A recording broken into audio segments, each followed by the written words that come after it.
Confesso que, quando recebi o convite para falar num congresso de literatura católica, fiquei um pouco estranhado, porque sempre me pareceu que literatura ou não era católica, né? Ou se era católica, não era literatura. E isso pela seguinte razão: depois, diante desse desafio inicial, eu comecei a refletir e cheguei às seguintes conclusões, que pelo menos algo de verdade há nesse primeiro estranhamento. Eu trabalhei a vida inteira com publicação de livros de formação católica, né? E ao longo desse tempo todo, o trabalho de um editor é necessariamente um trabalho de reflexão e necessariamente é um trabalho de certa forma, ganhar alguma distância e tentar enxergar o conjunto da realidade, né? E uma coisa que me chama a atenção é que há pouquíssimos livros que poderiam ser chamados propriamente de literatura católica, né? Concretamente, os autores que são católicos por convicção pessoal, né? E tentam utilizar a literatura como uma aproximação ou uma introdução de outras pessoas ao catolicismo, né? Nesse campo enquadram-se Péguy, Bernanos, todo o pessoal do chamado Renouveau Catholique francês do período entre guerras. Alguns poucos outros, Crone, né? E praticamente algumas obras do Lewis, né? Mas muito poucas. As grandes obras que foram escritas por católicos não têm essa tendência, esse desejo, digamos assim, apologético de explicar, de aproximar do catolicismo. Como, por exemplo, o Quixote do Cervantes, ou até as próprias novelas exemplares, né? Ou sequer a Divina Comédia. São obras que são sensacionais, a sua permanência ao longo da literatura mostra a qualidade dessa literatura, né? Mas elas o são simplesmente não porque o autor desejasse convencer o leitor de alguma coisa, e sim porque o autor coloca nelas toda a sua experiência de vida, toda a sua visão de mundo, e uma parte dessa visão de mundo, talvez a parte nuclear mais importante, mas uma parte dessa visão de mundo, vamos colocar assim, aquilo que se chama no Evangelho a pedra angular, que era a pedra que ficava no topo do arco, né?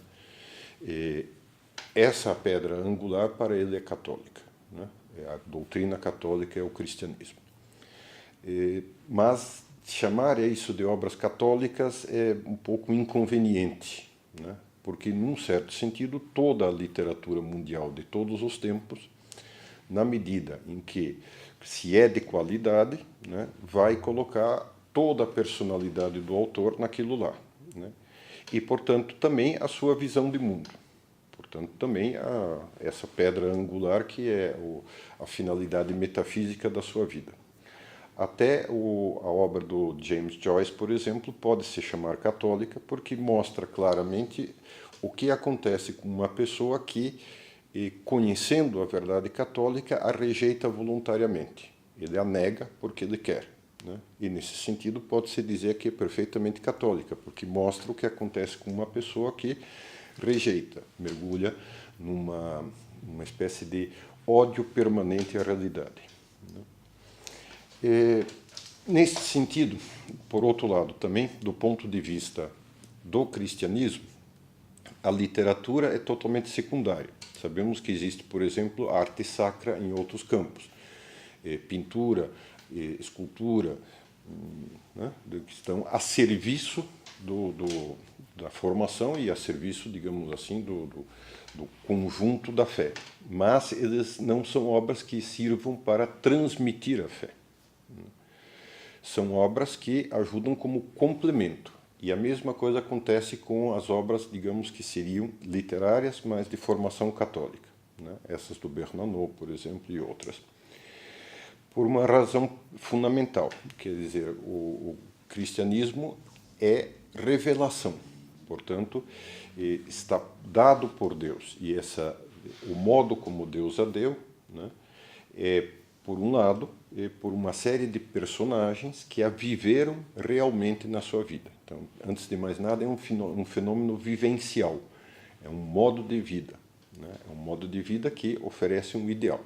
Esse ideal, a seguir, é descrito num conjunto de livros, aqui chamamos de Sagrada Escritura, que são que são livros em ampla medida históricos, né?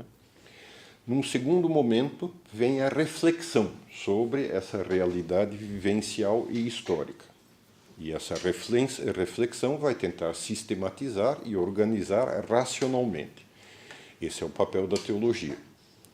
Então, catolicismo implica, em primeiro lugar, uma revelação real e vivencial. Em segundo lugar, a reflexão teológica, né, que depois, naturalmente, vai ter consequências sobre toda a reflexão filosófica, que integra as realidades do mundo e as ideias de todas as pessoas no mundo, num conjunto de conhecimento.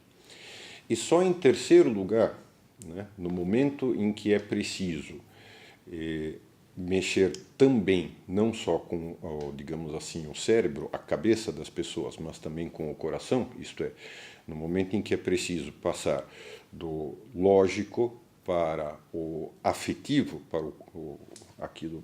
para as experiências, né? Aí, neste momento, é que se justifica o papel da arte e também, em concreto, da literatura, né? Portanto, ela tem muito mais uma função apologética, não pode ser nunca nuclear, é sempre complementar ao conjunto total, né?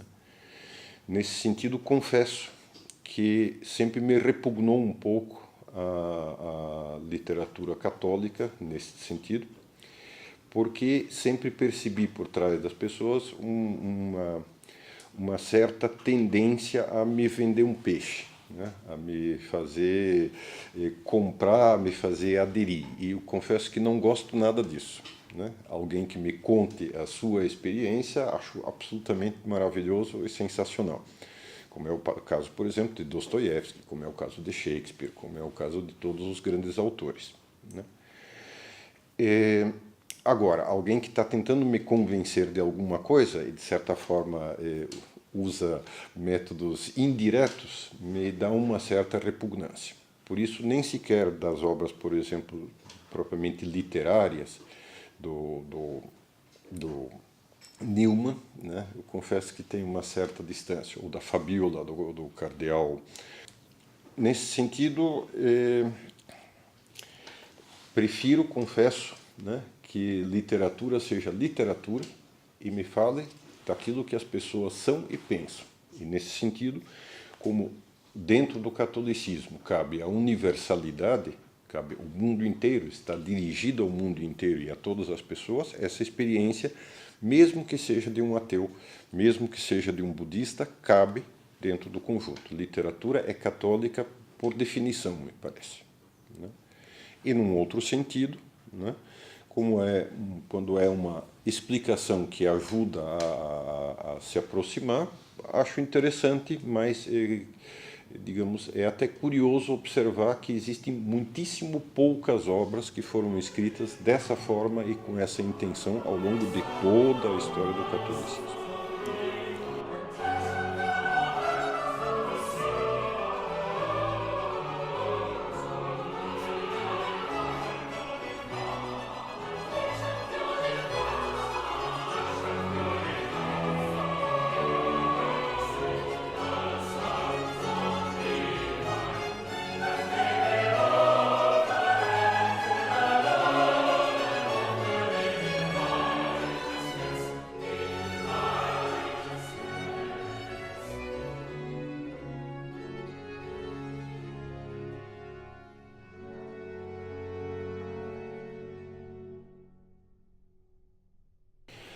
Muito bem. Agora passemos propriamente ao Lewis, né? Lewis, na sua formação, tem, podemos dizer assim, três momentos extremamente importantes. né? Ele é inicialmente um protestante do Ulster, como ele mesmo se define. Um protestante do Ulster é a região da Inglaterra que foi colonizada pelos protestantes na época do Cromwell, né? Que conquistou a Irlanda, né? E fez questão de fixar ali, né, uma série de correligionários dele, concretamente, que eram de formação presbiteriana, né, escocesa, e depois lá deram origem ao movimento republicano inglês. Muito bem.